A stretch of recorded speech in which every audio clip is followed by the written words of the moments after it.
Hello everyone, welcome to an additional video in the Soul series. In this video we're going to set up a summon like in Elden Ring. This summon is basically just a companion AI that we can, summon. So before we get started, I'd like to thank all of my Patreon supporters for the absolutely amazing support. So let's start off with creating a character. So we're going to add a character here. Because I'm already in my new kind of finished level. There's the player's not at this typical 0, 0, 0, so I need to move this just like that to make sure I actually have him in the right place and I can see him. There we go. So this is going to be our summon. We're going to set him up just like we did with the enemy AI. So the behavior graph will allow you to basically choose multiple summons. We're obviously only going to be setting up one of them because otherwise this video would take ages and I'm just repeating steps. There we go. Local variables, melee. And what I'm going to do is the summon will be a goblin, that you can summon, which is cool. And what else? So character melee. And yeah, let's already add the trigger for on receive. We're not going to set up the actions yet, but just so we already have some of the stuff here. So local variables really important. So for one string, we're going to have class.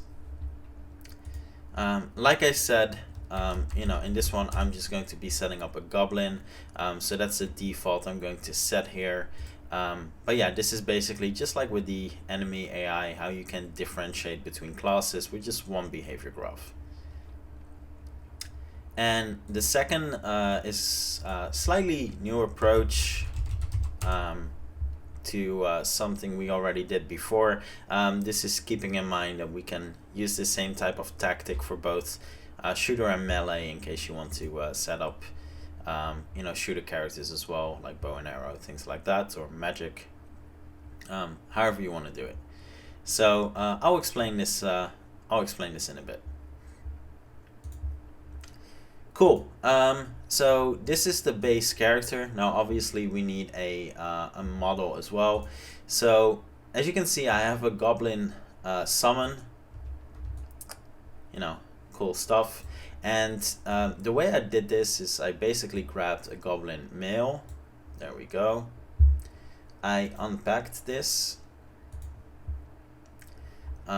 Removed, shield and sword, and I just put a different shader on everything, and yeah, that's pretty much it.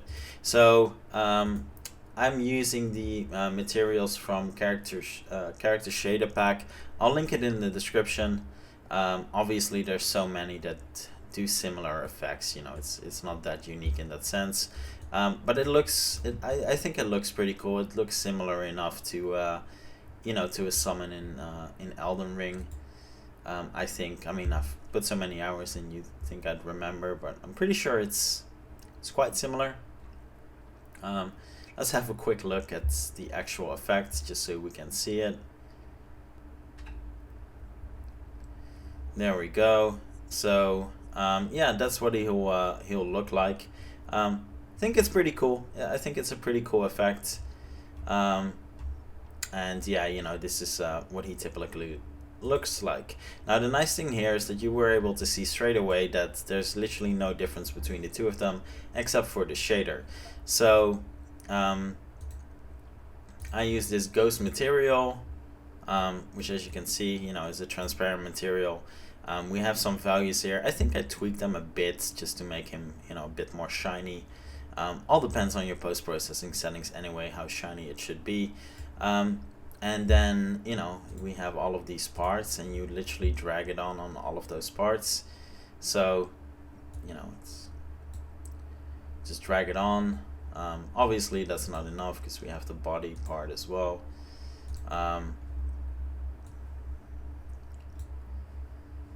big step.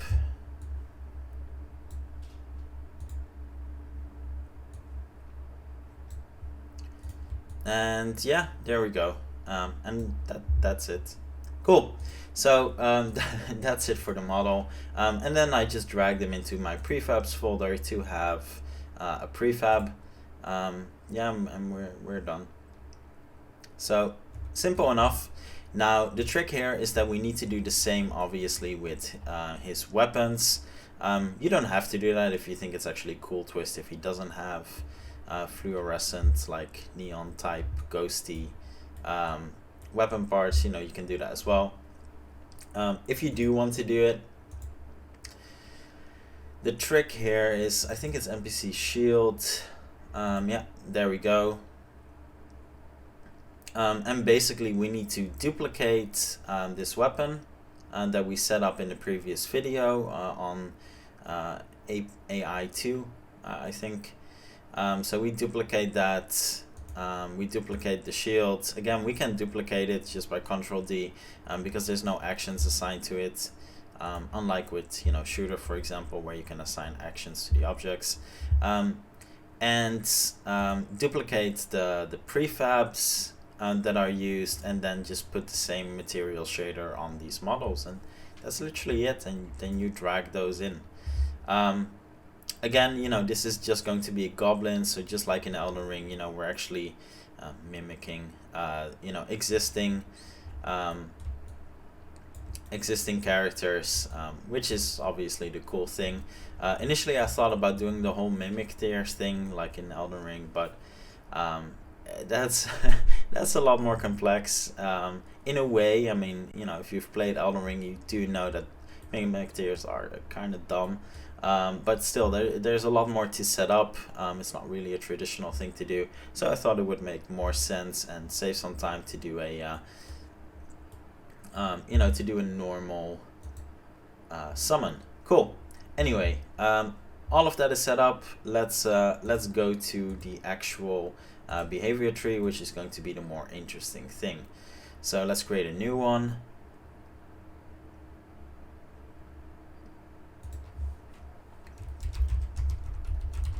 I'm calling in NPC summon because obviously I already have a behavior tree, and I don't need to lose that per se.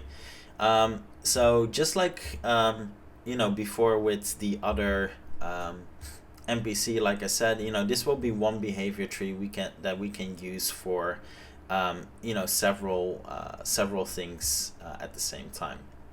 So we can use, you know, we can basically set up tasks for all of the different types of summons you can imagine, and just have it all in one tree. That's kind of the goal here. Again, if you want to create something like the actual mimic tier, I think you might actually just have to do a new graph altogether because it's a bit more complex. If you want to do it right, you know, obviously the one even in Elden Ring is not that smart. So anyway, let's get back to it. So first off, we're going to start with a parallel, because we're going to do a couple of things at the same time here. So this is slightly where you know, this graph will differ compared to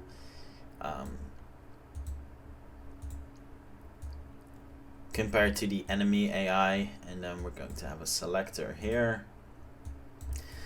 So yeah, this entire part is going to be the new part. No, this is not setting up you know, the type of character it is yet. This is literally just setting up a couple of new things. So first off, let's start off with this one. We're going to be dictating what the NPC is doing, and this is really common mechanic in a lot of games where you have NPCs as part of quests, for example, which works quite similar. If the player is running, we want our NPC to be running. If the player is walking, we want the NPC to be walking. And the reason for that is simply because otherwise spacing is, you know, kind of a mess. You know, you're not paying attention, suddenly NPC is gone. We're running and the NPC is just strolling, and it's, you know, taking forever.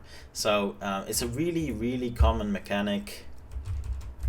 And yeah, we're going to going to do that as well. So basically, if the player is well, let's start with running actually. If the player is running, then the invoker, so the summon, can run as well. If the player is walking, then the summon is going to walk as well. And that's it. Seems pretty simple, but it's actually quite essential, in my opinion. Then the next thing is going to be one of the more important things here. Something we'll have to do for the enemy behavior graphs as well. When we go to our variables, we're going to add a new object. So click the little plus, game object, and we're going to call it summon target, just like I did here. And you can classify it how you want. But yeah, basically we need to have a new global variable summon target. And this is going to be the, the object that our summon is actually going to be attacking. There we go. So this doesn't need any conditions. This is something that needs to happen all the time. So nearest with tag. I'm not sure if I already in the series gave enemies a tag. In case I didn't, just give them the tag enemy.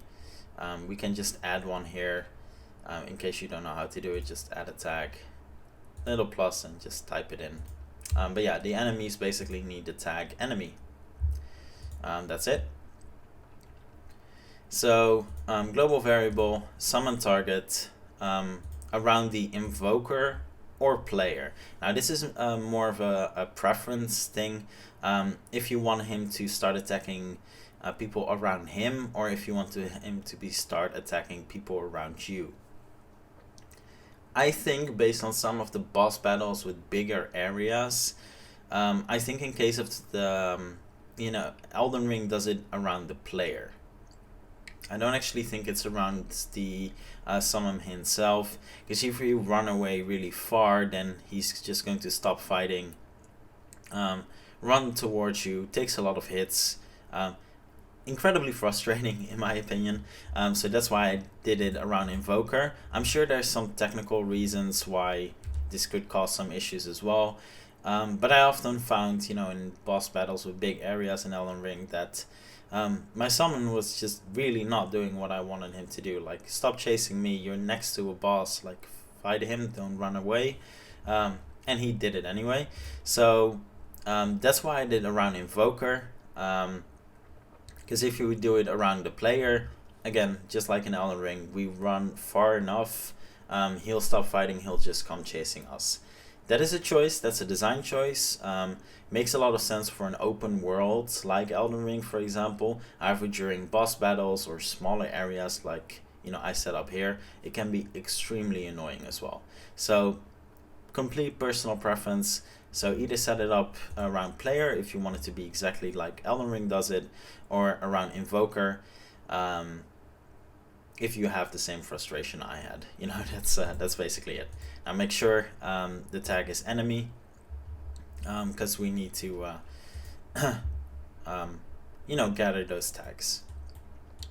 Then comes the biggest part, obviously. This is going to be the selector where all of the real big tasks take place. So task 1 is going to be setting up our character. So let's start off with armed. No, not this way. Melee module is character armed. There we go. So if he's unarmed, invoker,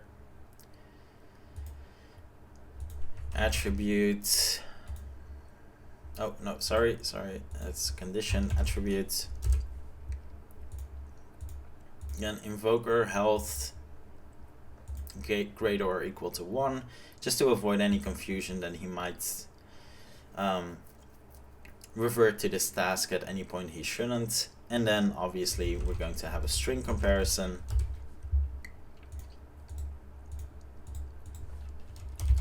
Class, which class is it? And in this video we're just going to set up a goblin.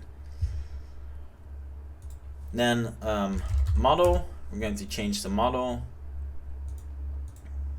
and we're going to set up that summon goblin, goblin summon, which basically is just a normal goblin without the weapon, shield, and just, you know, a summon shader, so ghosty shader. And then he's going to draw a weapon. This has to be lost. Make sure it's always lost, because you know, that's part of the conditioned firing. And this is going to be the summon weapon, which is literally just a duplicate of the regular goblin weapon we set up in the other video, but you know, with a different prefab, with a different shader. No other difference than that. Cool. Then we're going to set up our selector here, and this selector is going to be, you know, it's going to have a condition as well. Obviously it's going to be the opposite here, so invoker is armed. Still, we're going to have the same class condition as well, and this is the thing. So if you want to set up multiple summons, these are his basic, you know, these are all of his combat actions, so what he, you know, how he behaves in combat. This is general, so it doesn't matter what type of summon you have. This is a general, you know, part of the graph. This is where we differentiate between different types of summons. So if you want to have more summons, you have to set up more of these tasks, and just, you know, different class, different actions taking place, you know, drawing a different weapon. And this selector is going to be another one, so you'd have to have another selector with is armed, and then the other class. Cool. So let's start off with this. We're not going to do anything crazy here. You know, it's going to be relatively simple. So we're going to have a task here, going to have a task here, I'm going to have a parallel here. Let's open up this Blackboard.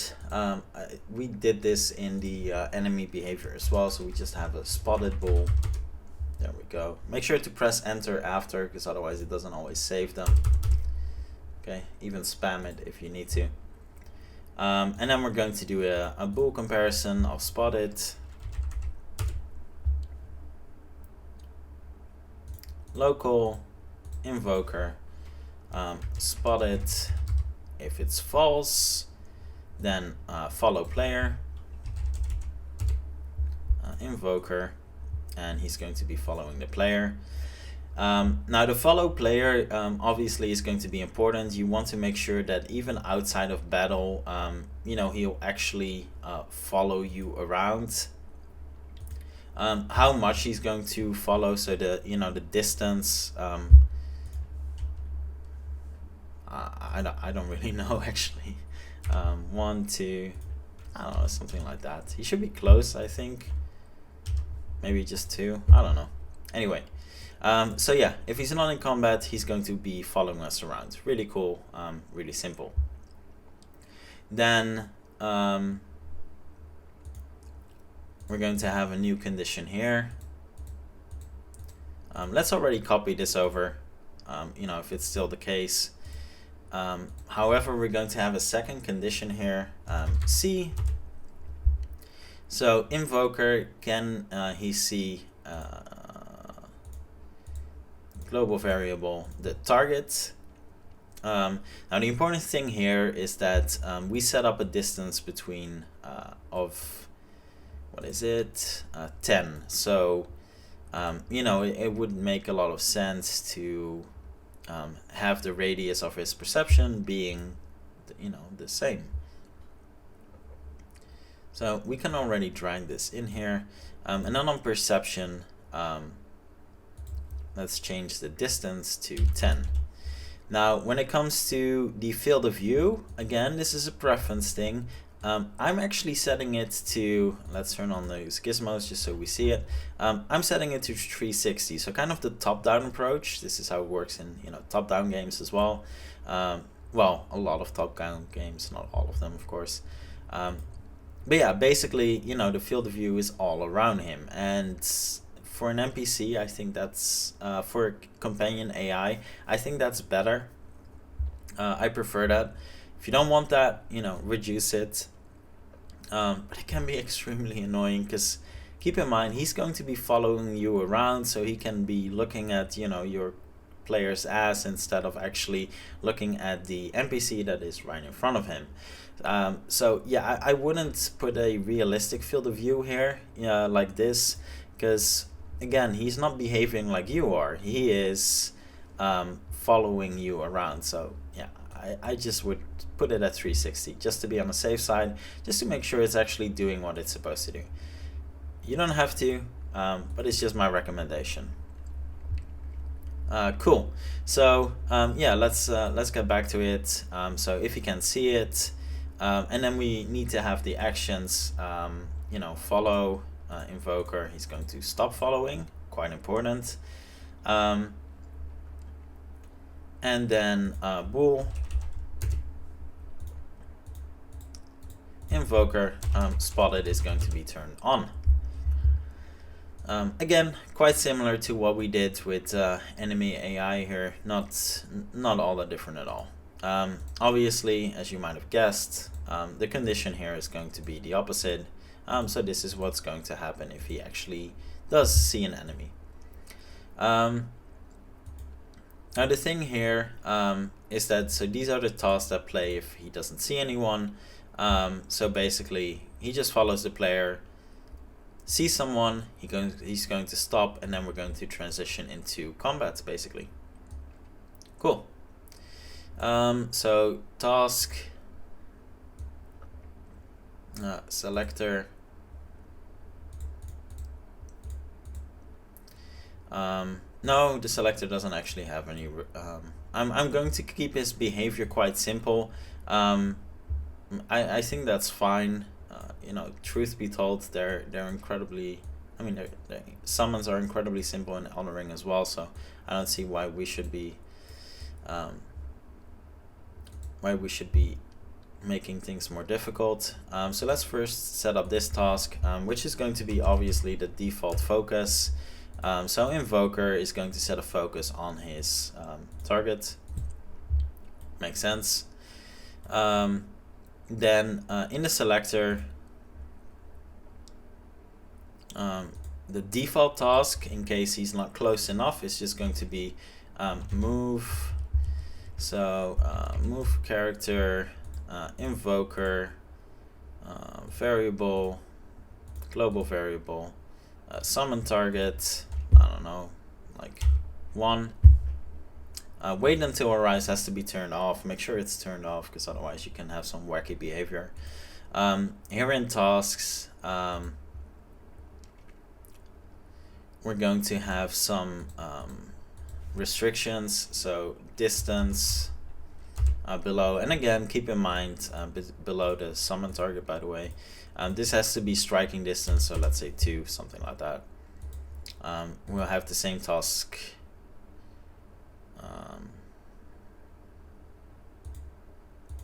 here as well, and this should not be your selector. Let's do a random selector here. There we go. Cool. And then yeah, we're going to basically have some random tasks playing. Again, you know, I kept this simple. You don't have to do any of that. You can make it more complicated. You can do whatever you want. I kept it quite basic.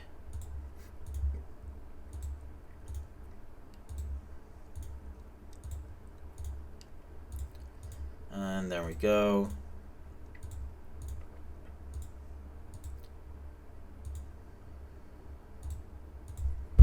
Something like this. You can have another where he's just, you know,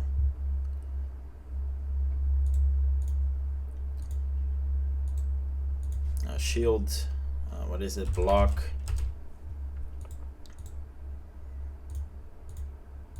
2 seconds, not too long, otherwise it's going to become really annoying. Stop blocking.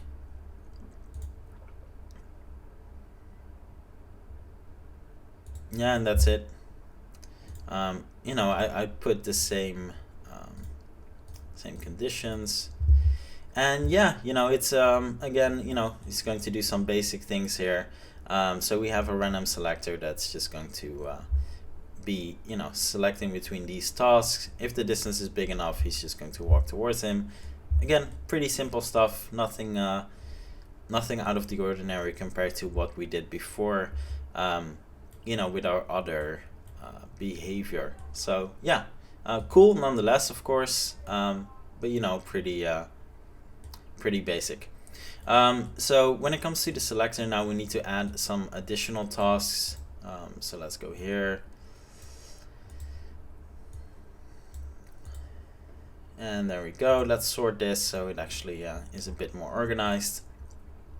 And this is where we're going to use damage. Now the reason I'm using damage instead of you know, a damage variable instead of poise, when we take hits he's going to do the dodge clip. Reason for that is actually quite simple. It's with future reference in mind of using the shooter module as well, where you can't use poise. So that's actually pretty much the only that's it. That's the reason. And this variable is basically going to you know, replace that functionality of poise, invoker, damaged. Did we set up damaged already? Yeah, we did. Okay, cool. Just double checking. Equal or greater or equal, because obviously if he's caught up in a spam of attacks, to 20. We're going to play action, play melee clip, invoker. What is it? Dodge. Yeah, and that's it. So he's just going to be he's going to dodge. Wait 1 second, and then we're going to basically just reset this damage number. So number, local variable, invoker, damaged, and we're going to reset it to 0 so that, you know, it can start over again. So for 1 it will clear this, and for 2 it will clear, you know, the whole effect of, you know, taking damage, basically the poise system. Cool. Then this task is going to be simple. Bool.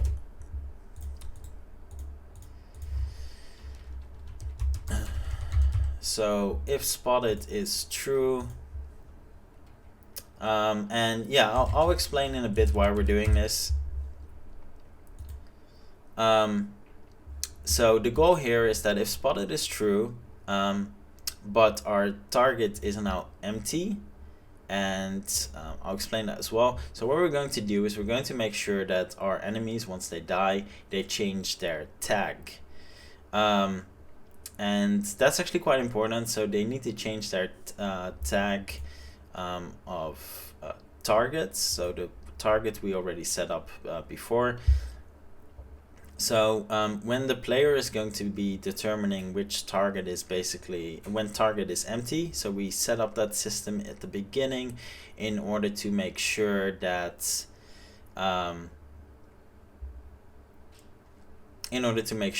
you know, we could refocus the camera as well, so we couldn't just focus on, you know, no enemies and not on dead enemies. We're going to basically piggyback off that system. So spotted is true, but suddenly there's no more target around that we can lock on. Then we're going to basically reset his behavior. So we're going to reset the focus. So invoker, release target, and we're going to set spotted back to not spotted, basically. Cool. So just to elaborate, the target global variable is the automatic target gathering that the player is using. So actions gather, there we go. So nearest around the player is going to be input into target here with the tag enemy. This basically keeps going. But the moment the enemy dies, then he's going to lose that tag. The player can no longer gather that object, and we're basically just piggybacking off that system. So as long as there's no more enemy around the player we can focus on because they died, it's null, and that's it. Cool. So yeah, it's really that simple. So that's going to clear this, and he's going to go back to just following us along. Cool. And then the last one obviously is what happens when he dies. So invoker health is less or equal to 0. And that's just the typical, actually incredibly similar to what we did here. So we're going to release the target. Let's give a wait of 1 second just for the sake of it. And we're then going to stop this behavior entirely. And he's done. That's it. He's done. Now, one of the other things we're going to add here is we're going to add a destroy because the invoker is going to be destroyed. I'm going to do 0.5. And that's it, because this is a summon, so he's going to disappear. If you want to add some particle effects around that to make it look cool, to have him basically, have some particles around him fly up, then you just do instantiate. You can actually do instantiate from pool. I think that's better in this case. Invoker position, so you'd first instantiate particle effects on the location of the invoker, and then have him be destroyed. And that way you have some cool particle effects flying around. Because we're doing from pool, they automatically will disappear after a certain amount of seconds, so it won't fill up your project. So yeah, if you want to do that, please go ahead. It does look nicer if you do so I would recommend it. Awesome. And yeah, that's pretty much it for his behavior. It's actually quite I wouldn't say it's simple, but compared to what we did for the enemy behavior, it will be incredibly familiar. It's because it is mostly the same. We just have some other things happening here. Mostly these 3 tasks are quite a bit different. And this one is going to be incredibly important for us to update our enemy behavior as well, because our enemy behavior needs updating so that it can focus on both the player and on our summon. Okay, so before we set up any of the other mechanics, let's actually try this out. Let's see if this works. And then we'll set up the whole summon mechanics, make alterations to the NPC, but we need to make sure that the summon is working well. So right now, he's walking, as we can see, and if we're running, he's a bit too close. It's even messing with the camera a bit. So we'll change those follow actions. Yeah, he's definitely too close. Cool. However, once we go into combat, he'll change. He'll stop following us.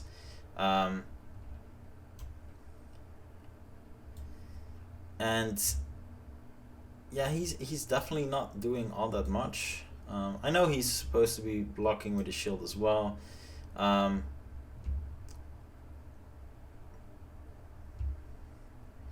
Yeah. Okay. So obviously the NPC can't see him yet. Literally, I mean, he can't actually see him as being an enemy.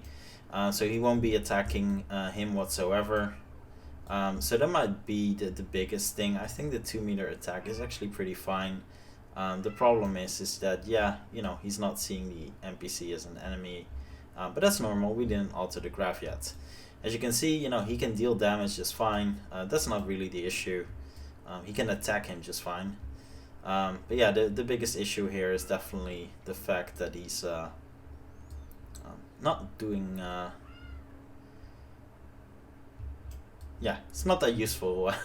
It's not that useful yet. Okay, so we'll make that change. Obviously, first things first. Let's alter that follow behavior. That's way too much. So let's change it to 4-5. He's just way too close. So this way, you know, if we're closer than the 4 meters, then he's not going to do anything. He'll just stand still, which is perfect. That's what he's supposed to do. So that's completely fine.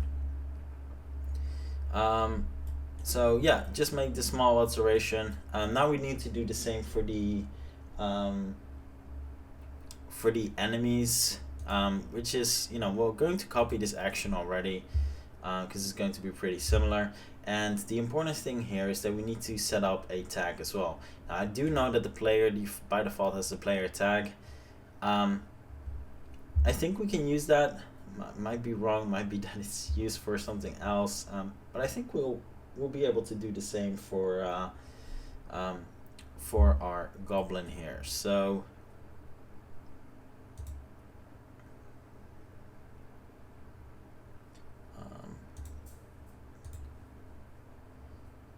let's change this to player as well. Okay, then we're going to go to our basic enemy graph. And then change is actually pretty small. We're going to do a parallel here. Yes, once we sort this, it's going to look a bit weird, but that's fine. And this needs to be a parallel, just like in the other graph. And then actions. Yeah, there's no condition here. Cool. So he's going to be gathering this, you know, basically. We could have the condition actually that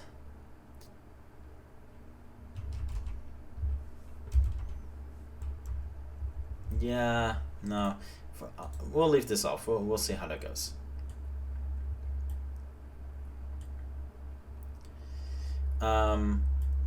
So I think all of this is fine. We just need to set up a new variable. We do have this variable, which we already use. Just to be on the safe side, I'm not going to mess with that. So I'm just going to do enemy target, which is going to be, well, us. We'll do player, just to differentiate. I think it makes some sense, or maybe it should have been NPC. Anyway, doesn't matter. And then we're going to do enemy target, and we're going to put that in here. Around the invoker, that's all fine. And then we basically just need to change a couple of things here to, you know, reflect that. So he cannot see, you know, that's spotted. I think player is fine. I think this is still fine because, you know, if in case we want to use the stealth element and don't want to ruin that, I think this is still fine. Going to be tricky what we actually need to change here. So spotted true. So we only want this mechanic of him, you know, choosing either you know, our summon or our player as a target. We only want that to change you know, in combat, not outside of combat. I think that's the important part. So invoker not attacking, invoker release target. It's all still fine. All still fine.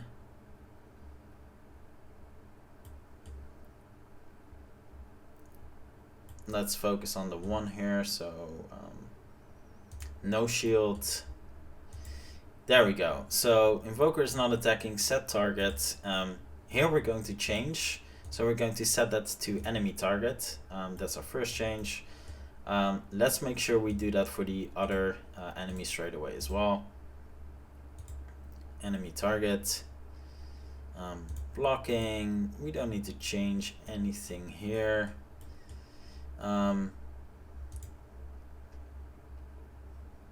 move. So that's not global variable player. That's enemy target. Yeah, I think that's fine.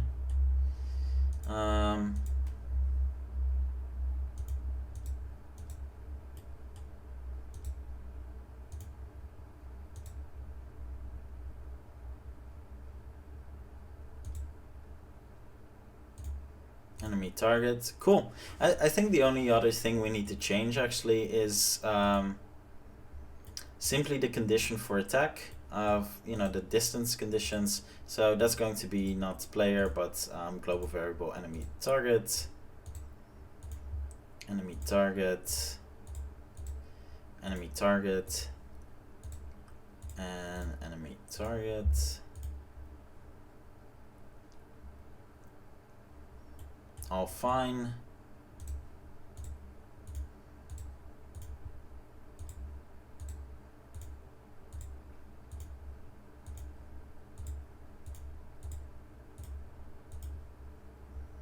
Yeah, I think we're all good here. Let's double check our other toss. That's fine.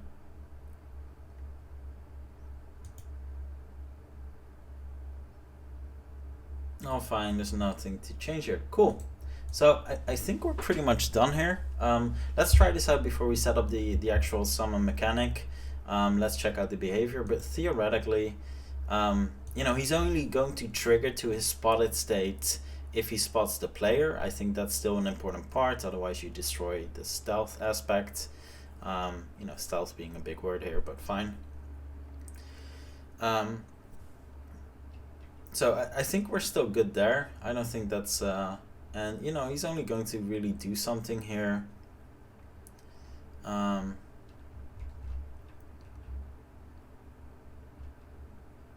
Okay, this is this is interesting. I'm not sure what he's doing here. Bit confused. Let's have a look. I don't know why he's attacking thin airs all of a sudden. Maybe Ken C should be should be a part of this. This is just hilarious. So let's have a look here.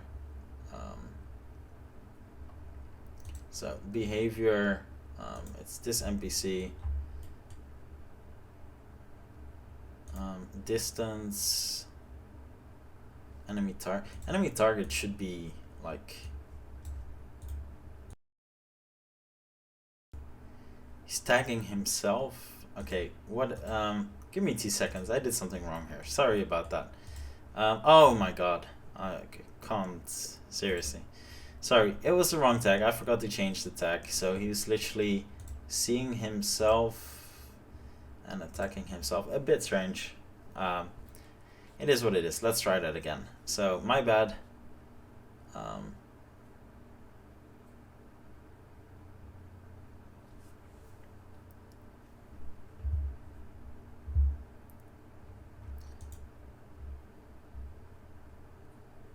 Cool.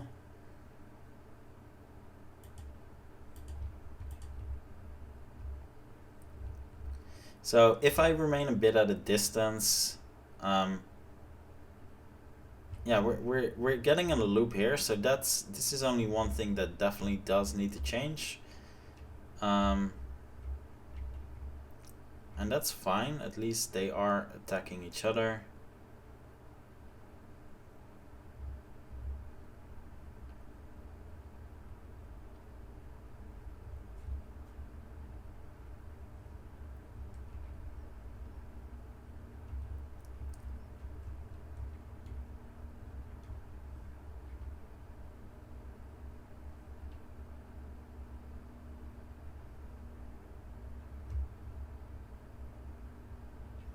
Cool. I think we're good there at least. Yes, the behaviors could be a bit more interesting.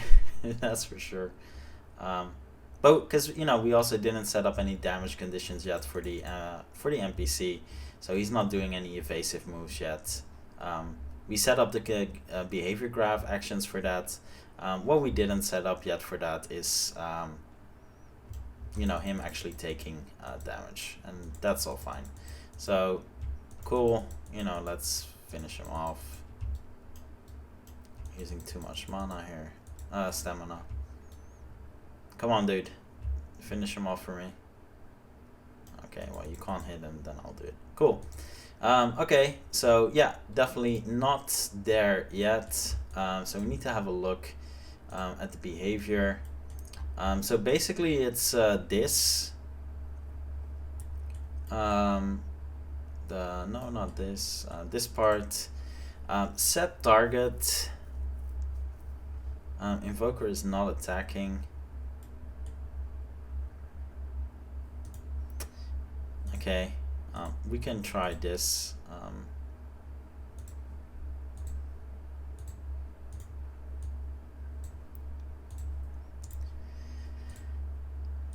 think I did this for the boss as well afterwards, and I didn't actually do it for the normal NPC.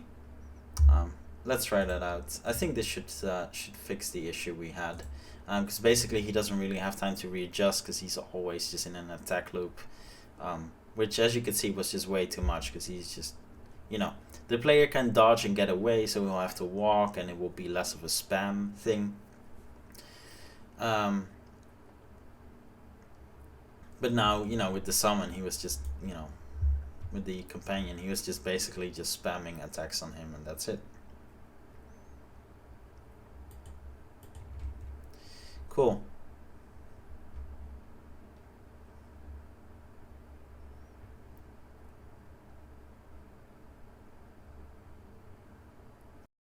Okay. This is, you know, already better. That's still that's still weird. He should still refocus a bit, but yeah, okay. I'm fine with this. It could use some fine tuning, obviously. You know, mess around with behavior, fine tune it a bit, but yeah, we're already in the right place here. Cool. So that's that. Not the only part left really is setting up the summon mechanic itself. So what we're going to do is in our prefabs, we're going to let's just call him summon. There we go.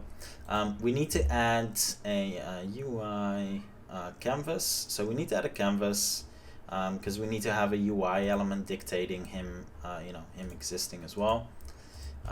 So there we go, 2D mode. And you know, let's add something here. So what I'm going to do is we have this UI element, and I don't like that. I don't. Yeah, okay. So going to copy this. We can actually put it in the same. But I'm actually fine with that. We can put it there. It doesn't have to be in the same. Yeah, it doesn't have to be in the same place as you know, as in Elden Ring. We can just put it wherever we want. There we go. Here we go. Yeah, I'm fine with this. Cool. So this is going to be the summon icon. I don't really have a... Cool, so I quickly added a new little icon. I know, it's horrible, it's a ghost. I know it doesn't fit that well. I'm fine with it. You can add whatever image you want. So let's call this summon. This will need to have an attribute UI. Game object, health, and that's it. Then we'll keep the icon. The text is going to be removed. We'll add image here. Health. Height 20. 40. Yeah. We can make it big, you know, it's literally the only thing that matters here. And this seems like it should be 220. There we go. Cool, so this is its health bar. I know it's not, you know, pretty or anything like that. I actually have a nice little idea here. So let's make it 20, his health. And we can actually put the name of the summon we added here. So UI, game creator UI, text variable. There we go.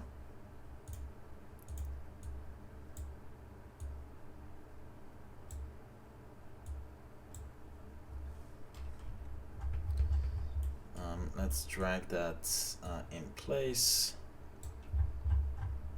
Yeah, I think this will be a nice touch. You know, we can have the name being displayed here. So this would be Goblin would be the first one, so we can have an example of how big the text should be. Bold. And there we go. That's what it would look like. I'm fine with that. Let's have a look at the color here.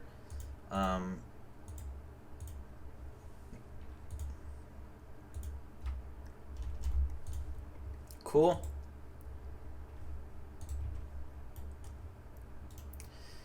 Let's rename this to background. So we'll have delay.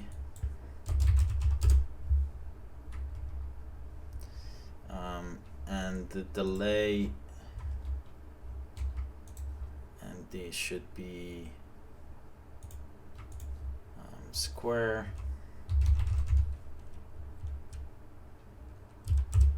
There we go. Filled, horizontal, perfect. Let's give them this color, and I think we're good there. This can be something like that. That's fine. In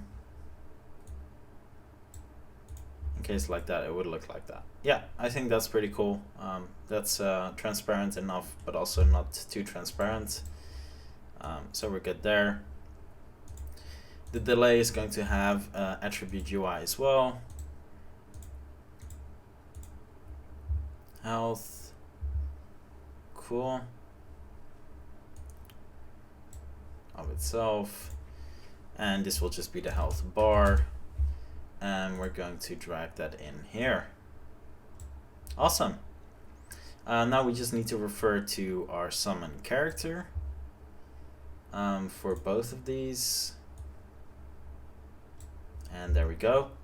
And now the next thing is obviously we need to move this to the different canvas. We need to make sure that the canvas has the same settings as our HUD. So I'm just gonna do copy components here, and then base component values. There we go. So yeah, should be exactly the same. And technically now we should just be able to move this, and dear God, I hope I'm right.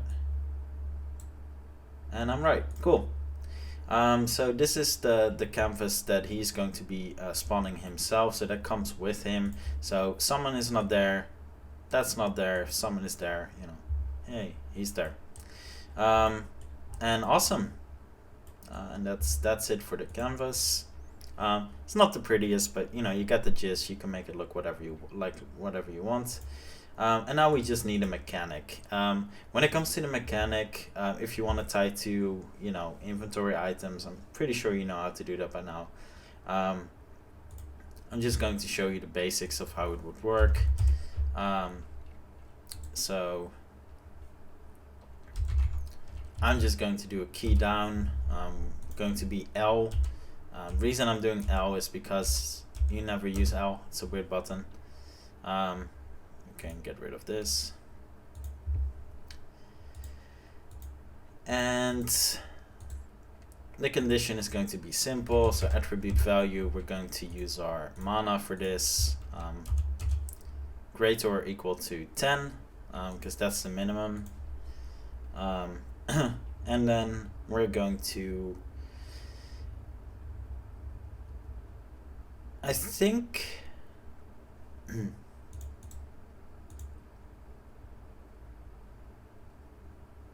yeah, I think we could actually do from no, not from pool, because pool would be too short. No, we're just going to do the normal instantiate. Then let's make sure our summon is actually a prefab. Let's get rid of him as well. So let's call this trigger summon.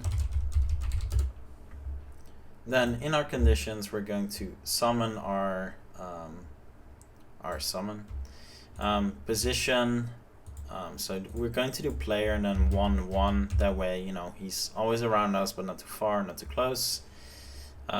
We don't need to store him anywhere. Or do we? We do, actually. That was a really stupid thing of me to say. Sorry about that. Let's add the local variables here just to keep it all... I know it's not the prettiest, but keeps it all simple. Summon. We're going to store them in local. Summon. Wait, I don't know, 60 seconds. 180 seconds. And then destroy local variable, trigger summon. And there we go. So obviously I'll try this out. I'll speed up the video so you don't actually have to watch for 3 minutes, just see if it disappears. So I'm going to speed it up just to make sure it actually works. He's not there, which is good. We press L. The condition is we only summon if we have 10 mana. Then after 180 seconds, he's gonna go.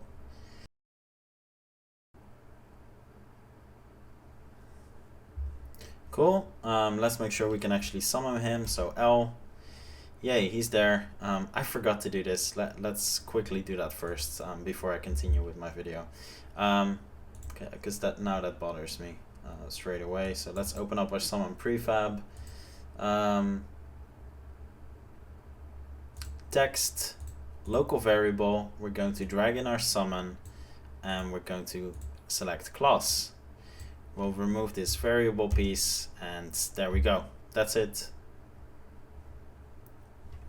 We can remove this text just so you're sure that you know it works. Let's save.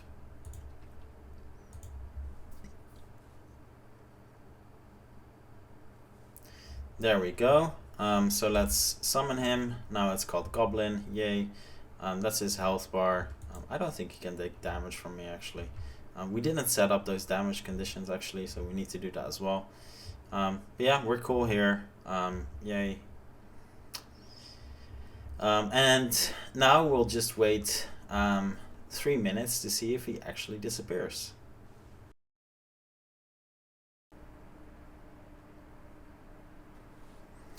Cool. 180 seconds gone, and as you can see, you know, he's destroyed.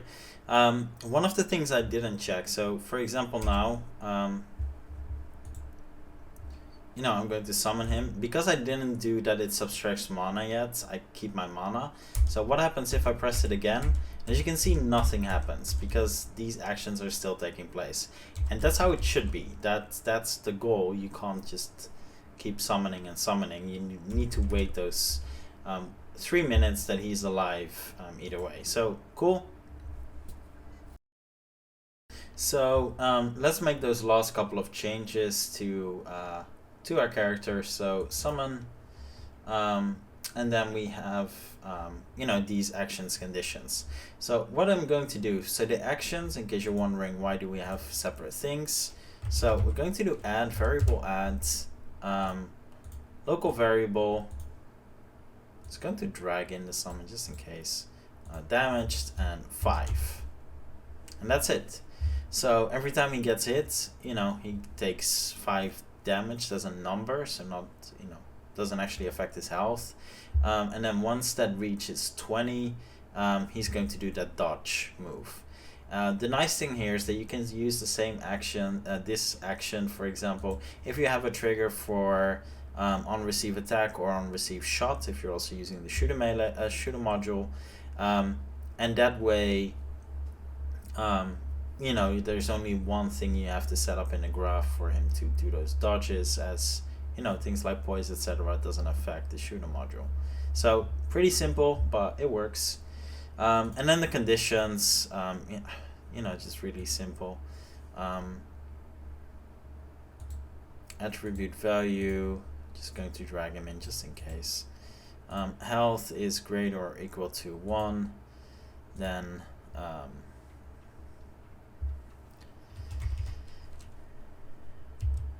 attribute value. He's not gonna, there's no blood or things like that. It's a ghost thing-ish. Wouldn't make any sense. There we go, subtract. And then the value can come from a global variable, of course. And we can just have it be the same as, any existing. So NPC damage basic. Yeah, cool. Yeah, and that's pretty much it. So this is the damage he's going to deal, and we're good. He's going to receive, and we're good. We already set up in the behavior that if he in case he has no more health, he's going to didn't we do that in the NPC summon? Sorry about that. He's already going to destroy himself after. Again, if you want some particles, things like that, just do instantiate from pool. And yeah, we're good here. And that's pretty much it. So now he's going to receive damage, all of that. The only thing we would like to tweak, because it just makes sense, is that we can't damage him, but we also can't hit him. It will just get in the way, actually, of combat. Just incredibly annoying. I'm going to show you how to do that. If you want to do the same for enemy NPCs, you can. I'm pretty sure in, at least in Elden Ring, because that's the last one I played, NPCs can damage each other just fine. Maybe not all of them, but I'm pretty sure a lot of them can. So something to keep in mind. However, for this summon, I'll show you how it works if you want to make sure that you they can't damage each other, and this goes for player and summon together, and they shouldn't be damaging each other. So combat, we're going to go to Knight, and it's just about the prefab. So this one, as you can see, layer mask, you can select which it should be. It's attacking. So if we have a look at our player here, what's his layer mask is just default. It's a bit boring. So we can just add one. I'm going to call it player class, just to avoid any confusion. So player class, player class, yes, change children. Cool. Now the important thing here is that no, this should work actually. I'm pretty sure the character controller is receiving the hits, so no, it should work. I don't think I have to change anything else. And then for our summon, where is he? Summon, we need to do the same thing. So player class, yeah, sure. There we go. And then all we need to do is then in the prefab where we have layer mask, everything, just deselect this. And then the same for NPC shield, summon everything, and deselect player class. And that way you can't hit, technically, if everything goes well and I didn't make a mistake, we can hit, we can't hit him, he can't hit us, and we can both hit the enemies, and the enemies can hit both of us. So that should work. Obviously, I should have done a subtract attribute here. In case you don't know how to do that, you kind of should by now. If you've been following this series, you definitely should be able to do this now. Subtract 10, because the requirement is 10, so then it should be subtracting 10 as well. There we go.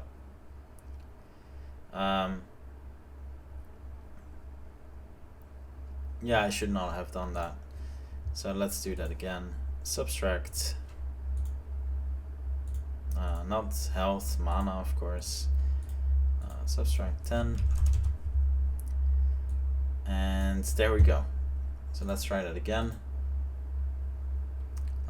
It was good that I missed it on the first try, because it actually allowed me to demonstrate that you know, you can't summon him multiple times. You can really only summon once, which is how it should be. Cool, yay. No more mana. And now if I try to hit him, I can't hit him. So should work, you know, that should work just the same for the for him as well. And yeah, again, if you want to do the same for enemies, you know, just make sure the enemies are also using the same layers and deselect it the same way. Cool, and now they're fighting each other, and yay. I just want to see, yeah, he's taking damage as well. And they're now fighting each other, which is awesome, really cool. By default, you know, he has an insane amount of health. I'll be honest, he has a ridiculous amount of health. He's supposed to be good. This is just supposed to be a random enemy anyway, who's not supposed to be that strong, so we should be able to finish him off real quick. I know, like, my damage count is way too small anyway. And this is the important thing. So we killed him, yay. And as you can see, now he goes back into following me, which is important. And then we're gonna go to our new friend here, and you know, they're gonna fight each other as well, and he's going to focus on him as well, and yay. So yeah, that's it for the summon video. Hope you enjoyed this. It's something a bit different. I know, like, people have been asking for things like companion AI quite often. I think it's quite an you know, interesting thing to do. You know, I think it's pretty awesome. It allows for some new mechanics. Doing it this way of a summon is really cool. If you wanted to just be a regular NPC, obviously pretty much this entire video is the same, except for that you don't summon him. It's not really any different other than that. So yeah, pretty cool mechanic. I think it's pretty useful. It's definitely one of the things I really did enjoy about you know, really did enjoy about Elden Ring, having those summons. So I thought it was a pretty cool add. So that's it for this video. Thanks for watching, everyone, and I'll see you in the next one.